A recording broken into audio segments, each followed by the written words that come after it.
As always, TechCrunch goes to the best places, the best events. Today we're in London at the CMEC conference, and I'm lucky enough to have Hans Vestberg, who is the CEO and president of the Swedish telecommunications giant Ericsson. Hans, welcome to TechCrunch TV. Thank you very much. Great to be here. So Hans, you made a great presentation this morning, and you asked the audience to stick up their hands if they knew what Ericsson was doing. And not everyone stuck up their hand. I was some that didn't, and of course, I think what is relevant for this audience that was here, that was innovators, application developers, industry, people from telecoms, is of course what is relevant for them to understand is that 40% of all mobile infrastructure in the world is Ericsson and gears, and 50% of all smartphone traffic in the world is going through Ericsson equipment as well. So of course we are relevant in that discussion, what is happening to the network, how can it be used in the future. So you're the plumbers, you're the backbone. We are the backbone, and of course investing some $5 billion in research and development every year to think about what do we need in the networks 10 years from now. I'm going to ask you a weird question, Hans, but you may be able to answer this. This interview is going to last about 10 minutes. In those 10 minutes, how many people will be born?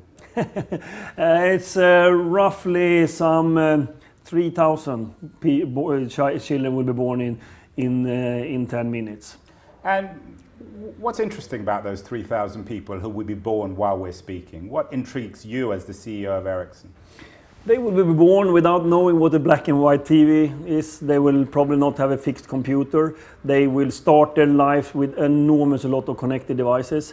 Maybe when they're 20, 25, they can have up to 50, 100 connected devices that is sort of giving them information, making their life more efficient, steering, power consumption, cars, etc.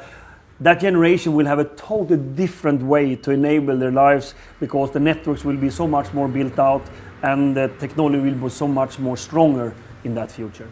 You've said, Hans, that we're on the brink of something really enormous, a profound revolution. I think, what are the numbers in? By 2017, there'll be, 15 times more data on the network? 15 times growth of data in the networks. I think what is even more exciting is, of course, that we're going to have 5 billion mobile broadband subscribers. And the mobile broadband subscribers turns into being access to the internet. That means that we're going to have 3 times as many people on this earth having access to internet by 2017. We're doing this in a light speed in the change of technologies and in many countries at the same time. Before, Hans, we get on to the social, the political, the cultural ramifications of this revolution, what does it mean for entrepreneurs? TechCrunch probably has the largest audience of startup entrepreneurs. They check in on a religious basis. What message would you tell them? Where are the opportunities by 2017 when you're going to have this data explosion? I think for innovators and entrepreneurs, application developers, it's clear that any industry, meaning not only telecom industry, are looking into how to use the mobility, the broadband and the cloud to change their business, to retransform, rethink how they do it. And they usually think in 3 dimensions. How can I be more efficient? How can I get better consumer insights? And finally, how can I change the business model? Those are the 3 dimensions that all industries are thinking about how they can be more efficient. And of course, here we need innovators, developers doing application things that are going to solve those problems. If it's a retail chain, if it's the media company, they will think about that and sort of innovate on top of that. What's Ericsson doing, Hans? Are you starting a venture fund? Are you getting involved with startups? Or are you just happy to remain the plumbing in the network? We do a couple of things. First of all, we need to meet all these people thinking about how to innovate and use it, because finally the network has to work.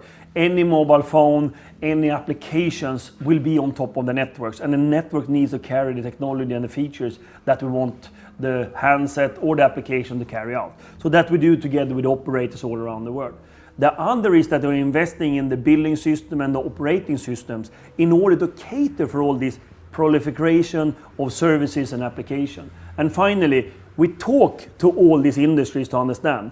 So far, our main business is to work with mobile and fixed operator around the world, but we've also started in other areas where we see telecoms coming close into to our space. We are running some 200 plus TV channels in Europe where we use our technology to run TV channels. We work with shipping companies to enable connectivity for them. So we are also looking into that, but the main business is to see that we enable the operators, and on top of the networks, applications and devices comes. I mean, you're obviously based in Sweden, but you are a truly global company. Yes, we are. We have business in 180 countries. Where don't you have business? Oh, that's very, very good question. It's very few countries. A couple of them are in the Caribbean, where you usually go for vacation only, very small islands. But basically, we have business in all the markets where we can operate in. I know that Ericsson is also very interested in the political and cultural ramifications of this change. You sponsored a very interesting movie, Press Pause Play, which talked about the impact of culture. What concerns you about this new world? Are there things that worry you as an individual, as a citizen, as a CEO of a large company? First of all, I mean, I see all the positive benefit of it, where you both see sustainable development. If you have a good infrastructure in the country, mobility, broadband, it opens up possibilities. But of course, there's always some concerns that you can have. I mean, the concern you can have, I mean, finally people need to communicate in between each other. Everything cannot be digital because we do a lot of things also by human interaction, and that you can always think about the next generation, where I see my children, of course, using digital assets, which I never did when I was a child. But I think also that we will find a balance of it. Where can you find efficiency as an individual, at the same time continuing to have maybe even more time for human interaction because you're using the digital efficiency.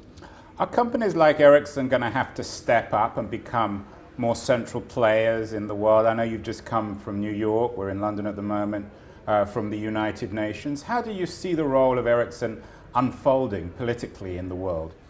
I think that a company like Ericsson, we see ourselves as the world leader in mobile networks all around the world. We see ourselves as an important role to talk about the benefits of using mobility, broadband and the cloud in many senses. That's why I spend time in the UN and talking to all the decision makers that are working with some of the most challenging things on earth right now. How can they use ICT in those? Healthcare, education, and all of that can be partly mitigated by using ICT. CO2 emission, by using ICT in a smart way, can actually reduce that as well. So I think one of my role as a leader is to talk about that, but it's also important for my company to see that we are contributing to something very positive when it comes to the world development. Finally, Hans, how important is spectrum policy? In the US, there's a great debate about freeing up spectrum for mobile telecommunications companies. How concerned are you on it, and where do you see this going? What do we need to do to ensure that that cellular companies have the spectrum to enable great new services and innovations? Good question. I think that there's a couple of things. First of all, every new technology are more spectrum efficient. So you go from 2G to 3G to 4G. It's more efficient. They use the spectrum in a smarter way. That's important. So that we continue with. The second is that we're also innovating on new ways of using the same spectrum quicker and simpler. And that's where we put in all our research money. The last one is, of course, that yes, we want more spectrum as well. And we also want harmonization. Remember now, we're working in an industry where standardization is important because you can use the same phones in any country you are. You can bring down the cost, of course, by using the same type of technology. So yes, it's going to be important with coming out with more spectrum, but it's equally important with new technology and that we continue to innovate on spectrum efficiency. Well, Hans Vestberg, the shamefully young president and CEO of Ericsson, what are you going to do when you grow up? This is a fantastic place to be, so I haven't thought about that. Well, thank you, Hans. Thank you.